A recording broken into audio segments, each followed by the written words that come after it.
Hey, I'm Zeb, And I'm Maddi. and welcome to the We Don't Know Yet podcast. Whilst both Maddie and I are healthcare practitioners, we understand that there's no one-size-fits-all approach to healthcare. Should you require any medical attention, please seek out your local healthcare practitioner. Hello. Hello? I feel like I'm gonna start yelling into the microphone and I know. everyone's gonna be like, what's going on? I'm very worried I'm too close to this, so apologies if you're listening and I'm yelling. I know. Well, welcome. First Finally. step. I know. I was about to say, the first thing that I wanted to, kind of bring up at the start of this was, it's taken, 6 weeks A lot to of back and finally forth. sit down. The other week, we literally, came here and set up, a mock setup inside and looked at it and went, no, that doesn't look We right. can't And then we do just it. left it. We didn't do anything at all. Oh, I know, always. I feel like we want to get it right, but then there's a fine line between just doing it and working it out as you go along and being a perfectionist that we are. I know. And I feel like you just never know when it's going to be right. So this is the start. Welcome to Yeah. our setup. Yeah. We're in Zeb's lovely backyard. Yeah. Apologies if you can hear the rain, but I don't think it's too bad, Yeah. hopefully. I think it should be all right. Nah. I feel like hopefully. we've spent the time making sure that the equipment we've got is half decent. So I Quality. feel like it's Yeah, we're here. yeah, we're here. Welcome, we're here. welcome. So I suppose first things first, let's break down a little bit about what I suppose Who the hell we are? yeah, what we're actually doing here and why we've kind of come to this place to have a little bit of a yarn and a chin wag. Absolutely. But do you want to go first and just break down kind of a little bit about yourself and kind of what you're doing in the wonderful world of life? Of life? Absolutely. Well, I'm Maddi, for everyone listening for the first time. I am a accredited practicing dietitian in Australia, if you cannot tell by my accent. But I also have a special interest in non-diet nutrition and eating disorders. So the most undiety of dietetics that you can sort of get, which is pretty cool. What about you? Yeah, well, so I likewise in the allied health space, practicing as an osteopath here in lovely Sydney, Australia. Lovely. And I also do a little bit of work with Corporate Work Health Australia as ergonomic support Beautiful. setup person. But yeah, only pretty much a couple of years out, so still kind of trying to navigate the wonderful world of allied health in general, as I'm sure you are as well. Oh, absolutely. The more you know, the more you realize how much you don't know. I know. Which is terrifying. I know. And I feel like that kind of brought us to this little space as well, in a sense of, I remember sitting down at a dinner with you a few weeks ago and we were just having an absolute yarn about how we just felt like we didn't know everything. Yeah. To do with allied health or healthcare in general. Yeah. Which I suppose has kind of inspired this a little bit. Absolutely. I think it was, what was it? We were at Erin's and we had a few too many Yeah. wines. We're like, if we made a podcast, what would we call it? And just straight off the bat, we're like, we don't know yet. And just rolled with it. Yeah. So, I mean, I think it's kind of cool that it does speak to a lot of meaning, I suppose, in our industry anyway. A lot of what we do is, I suppose there's some research and stats and things like that to back a lot of what we do, but at the same time, it's clinical practice. It's your own clinical judgment. It's you one-on-one with a patient a lot of the time, trying to actually work out what to do and how to progress them forward. Faking it so you make it. Yeah, literally. So I suppose for those at home listening or watching. I forget that we're doing the watching component as well. Whatever your preferred mode is. I know. But I feel like, if you're, asking the same question, this is why we're kind of sitting and having that discussion. Yeah, So. I think you and I, we're both pretty I'd like to think we're both pretty down to earth people. And it's just frustrating, and we've had so many conversations around it, those unrealistic expectations of particularly young healthcare practitioners to just know all of the things. And I just think it's a bit ridiculous. Yeah, I agree.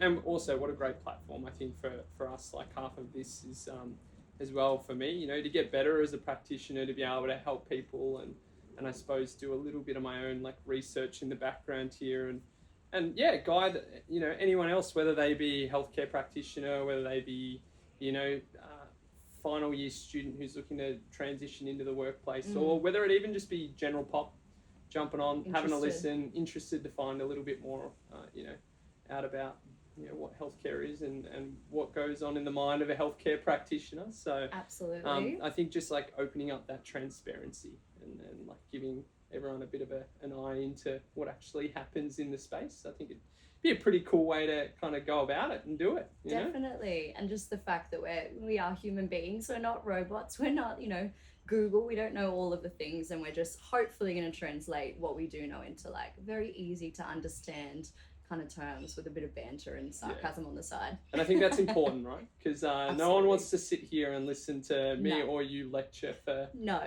40 minutes, however long we hope to do some of these podcasts for at a time. Yeah. And I think like that's going to be a real kind of a key point relating to these podcasts, is that they're not going to be these super in-depth, formal research. Like there's going to be a lot of research that comes up in them, but they're not always going to be about the heavy information that I think you see a lot of conversations happening on all these platforms are about today. So we'd like to take a break from today's episode to give a quick shout out to our sponsors, Drip Digital. They manage all of our audio and video editing as well as our social media marketing. Without them, the We Don't Know Yet podcast wouldn't be possible. So thank you again. And on that note, Zeb, what are some of the things that we're going to be covering in the pretty short term, I suppose? Yeah, great question. Well, I think in across the board of things, like we're looking at a lot of myths and misconceptions. Mm-hmm. I think also just trying to give everyone a really good idea as to some basics in healthcare and give some people a little bit of health literacy. I think that's a really important one. And then diving into some of the more controversial topics that aren't as well understood at this stage. Yes. And I think as well, just trying to break down some borders between industry a little bit and open up a little bit more multidisciplinary practice might be a nice little thing as well. Absolutely. And like if there are any healthcare practitioners listening to this, I don't know about you, Zeb, but I have the belief that most of them stay in their own lanes in terms of their scope of practice, I suppose you can say. Dietitians stay with dietitians, physios stay with physios, so on and so forth. So I think this is good that we're both from completely different disciplines, but we're talking about a lot of the topics that we share in practice. Yeah, and I think as well, it's a really nice way of opening those doors and getting these conversations started between healthcare practitioners, even if it's at a interclinic kind of level. Having different practitioners within the same health clinic going, like X, Y, and Z might actually have an input on this patient, or I might want to ask them some questions and get their take or their perspective on it without actually feeling threatened, someone's out for your patients, or we all have the same goal in healthcare, it's to make sure that people are getting better. So people helping people. Yeah, which is important, right? For sure. But to add to that as well, right? Do you want to tell everyone a little bit about, I suppose, what our long-term goals are in terms of having people on the podcast and things like that? Definitely. So short term, and look, the title of the podcast is We Don't Know Yet for a reason. We are very much working out as we go along. There is obviously a method and structure behind each of the episodes that we will be delivering. But in terms of the topics, short term, as Zeb said, some of the myths and misconceptions, the barriers to people getting seeking help, and some of the more controversial things. I suppose long term it would be super cool to have other health practitioners on here interviewing them, interviewing other people, that sort of thing. Yeah, absolutely. Collabs. Hit us up. Yeah. And I think it'd be a really nice way, like we said before, of just integrating this really nice health network and health community. I think long term goals for us is to still stick with a duo dynamic, but also, later on down the line, incorporate some episodes that might branch out and look into other industries and other spaces as well, and just get other people's take on it as well. Because, like I said, we're only one healthcare practitioner each, and everyone's got a different way of kind of breaking down different problems and looking at different things. So. Yeah, even when we talk about things and I ask you your opinion, sometimes it's so vastly different from things that I would consider, which is cool. You're like, oh, I never thought of it from that point. Yeah, absolutely. It'd be very interesting. And so in your private practice now, obviously working as a dietitian here in Sydney, talk us through a little bit about kind of what you're seeing on a regular basis, because I know you obviously look into the disordered eating space a lot. I suppose give everyone a little bit of a backstory as to your journey there, and break down a little bit as to why that's a bit of a special interest Yeah. area for you. No, for sure. I almost said absolutely, but I know that's my go-to word, so I'm trying to change it. Yeah. So I am pretty fresh as, like, same as Zeb, out of uni. I think this is my, second year. Yep. I have to think about that now for a second. So when I was going through uni, I chopped and changed what I wanted to do. So I started with like corporate dietetics and sports dietetics. Did a few internships, which was really cool in those spaces, which I feel really lucky to have done, like looking back now. At the time, I was also already a nutritionist. So I was like seeing clients on the side of doing my master's in dietetics. But I noticed during that time, a lot of the clients that were coming to me were particularly for disordered eating things. And obviously, it goes without saying, I was way out of my scope at that point in time to see them. So often had to refer them on. That, as well as I did definitely have like a lived experience of disordered eating. I used to have binge eating disorder. So I think, yeah, those two sort of together, I definitely just kind of accidentally fell into eating disorders, to be honest. Yeah. And then my first year out of my master's, jobs were like ridiculously scarce. So I was like, okay, look, I've already got the business platform. Like, I'll just give it a crack for a year. If it doesn't work, then I'll just get another job. But I've been lucky enough that it's going pretty well, and decided to like dive headfirst into eating disorders because I really love it. Yeah, amazing. And so to take it even a step back further, like when you were breaking down kind of how you wanted to get through your university days, and what was your kind of pathway? Was it like a 3-year, 4-year course? I actually don't know what the we've never actually spoken about what the requirements for getting into dietetics actually is, and what the different pathways are. I mean, just in case, there's people out there that are really curious and want to kind of break away and get stuck into the world of dietetics as well. Oh, look, like looking back now, I definitely, if I had the chance, I would have done straight off the bat a master's of dietetics and nutrition. I didn't, so I didn't get the best ATAR. I found it really hard to like focus and study at school because it was involving a lot of topics I wasn't interested in. Full disclosure, I now have a diagnosis of ADHD, so I understand why it was really hard to focus, but didn't get the ATAR that I wanted. So I was lucky enough to get accepted an entry spot into nutrition science at the University of Wollongong anyway. Even though my ATAR was well below it. So I was always interested in food and nutrition anyway. So gave that a go. That was a 3-year bachelor's. Then did exchange, and then had like a year off just being a dead shit and traveling the world and barely working, which was really fun. That's the best way to start out. It was so good. And then I just realized that there were absolutely no jobs really in nutrition. Like dietetics is just the preferred sort of avenue if you want to really get into this space in Australia anyway. So then I just went back and did my master's. Yeah, wow. Awesome. Yeah. Unreal. And now here you are, 2 years out. Here I am. How did you find the transition to practice? Like, I think it's like something that's hotly spoken about in the world of new grads, because like all of us have a bit of a different experience. Some people transition really smoothly and they find that starting a practice of their own or working within a practice is a really easy transition out of the university doors. Yeah. But other people, they get straight into practice, they find that it's not what they expected, and they have to pivot and shift out of that and find a different space. How did you navigate that kind of journey? Oh, look, it was definitely a steep learning curve. Yeah. And one that's not over, right? Like oh God, no, it's still going. Yeah. It's definitely easier, like looking back, to a year ago, the version of myself a year ago, like completely different people, but it was definitely a steep learning curve. Look, it was pretty hard, but I think if you're really, as cheesy as it sounds, like if you're really into it and if you're really passionate, it is worth it. Like I love what I do, and I know again that's so cringy and cheesy, but I really do love what I do, so it is easier. 100%. Yeah. Unreal. Yeah. What about you? Yeah, well, I suppose like in terms of osteo, right, like it's a bit of a niche in Sydney. Like I think up here it's not really well known, but in Melbourne it's I keep saying to my patients up here, there's one on like every corner in Melbourne, and I can't believe how many there are up here and how limited it is. I think well and truly outside of Victoria, it's a bit sparse. It's crazy. Like before I met you in Gabs, I had never heard of an osteo. Yeah, I know, and it's such a common thing. I think people rock up at our doorstep, and like on our new patient form, there's a little section where it's like, have you seen chiropractor, physiotherapist, Chinese medicine practitioner, acupuncturist?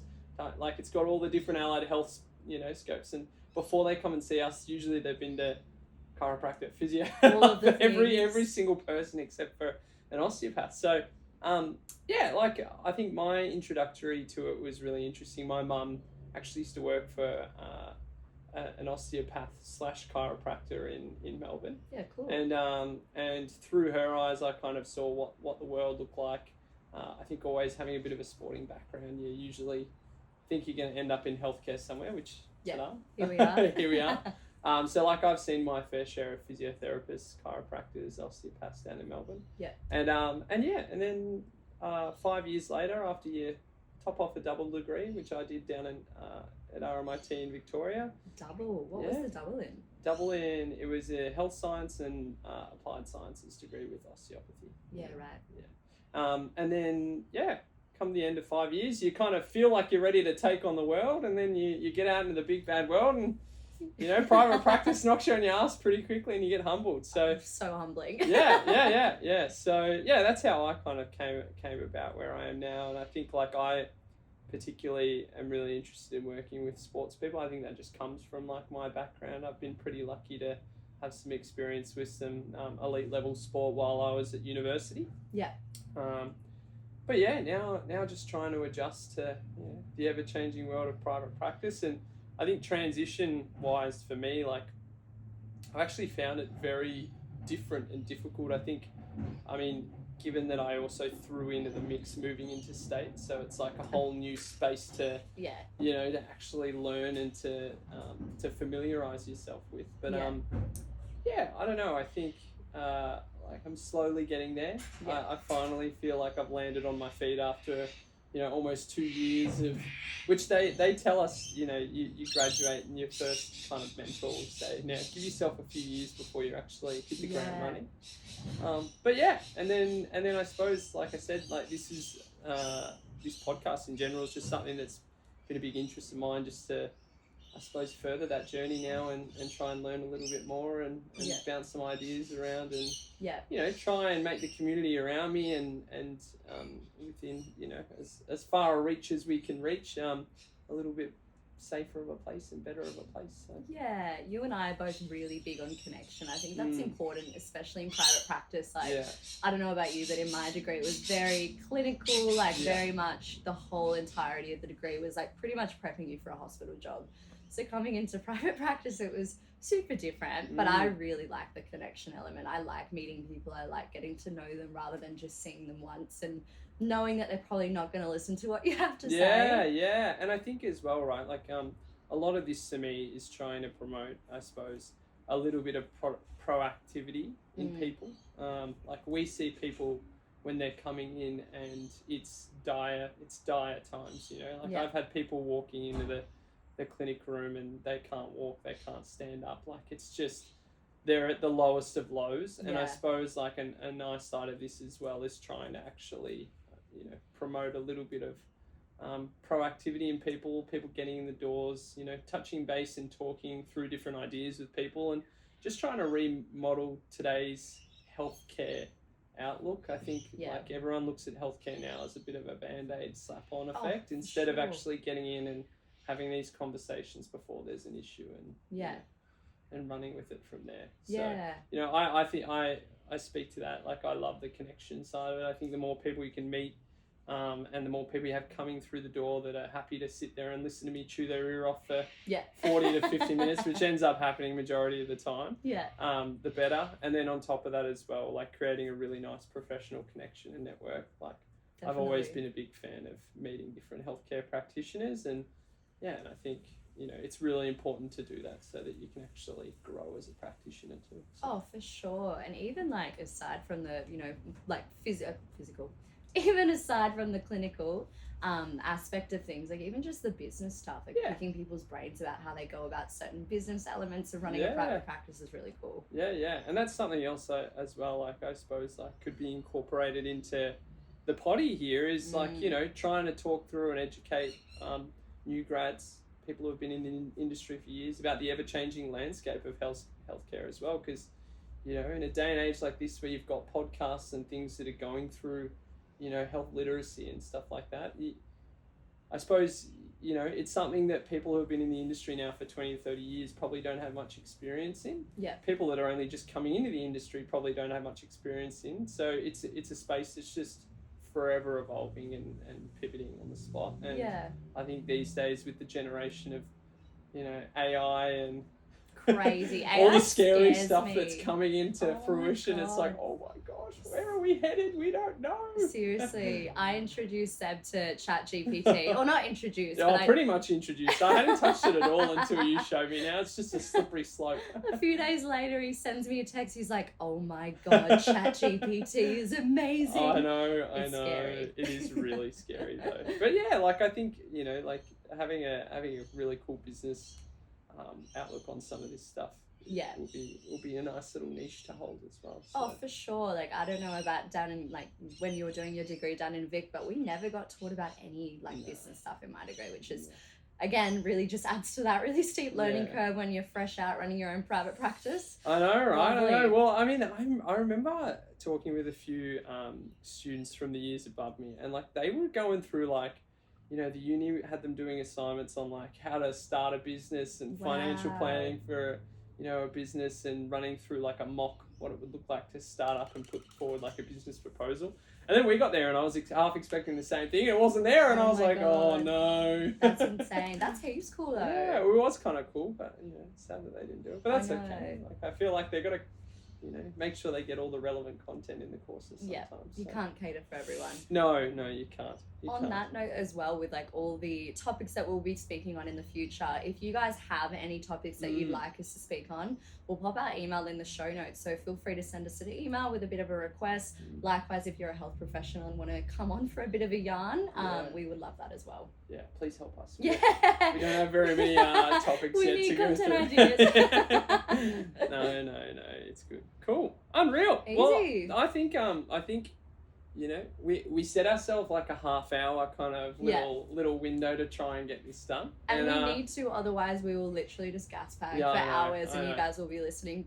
Yes, we're waiting for us to wrap up. Yeah, that's the other problem with us being two people that are happy to have a chin wag and a yarn. And actual friends as well as I know, disaster. Yeah. But we might wrap it up there anyway, and kind of call time on potty number 1. Easy. And I think next time up, we're not really too sure what we're going to be covering yet, so stay tuned for more information. Stay tuned for the next potty, which is guaranteed to have a whole lot more structure than this one, but we really just wanted to introduce you guys to who we are and give you a bit of an insight into what we are as people. We aren't really the prim and proper scientific I'm wearing nerds. trackies. Yeah, Zeb's wearing trackies. I'm on my way to work. We're just two mates that are really interested in health and just here to have a chat, and hopefully you guys can get something from it. Yeah, cool. Easy. And also, last one, follow us on Instagram. Oh yeah, give us a follow on Instagram. Apparently that's it. We typed into ChatGPT. What is the perfect way to structure a podcast? What is a call to action? Call to action, and it puts make sure you mention all your social set. Follow us on Instagram. We don't know yet. Pod. Yeah. .pod. .pod. Oh Pod, shit! Sorry, we don't know yet. .pod. Yeah, we're not taking the other handle. Cool. All right. Thanks, guys. Thanks, Maddie. Thanks, Zeb. That was good. Yeah. Thanks for listening to this week's podcast. Be the first to know when the next episode drops by hitting subscribe on wherever you catch your podcasts. And don't forget to follow us on Instagram at we don't know yet.pod. See ya.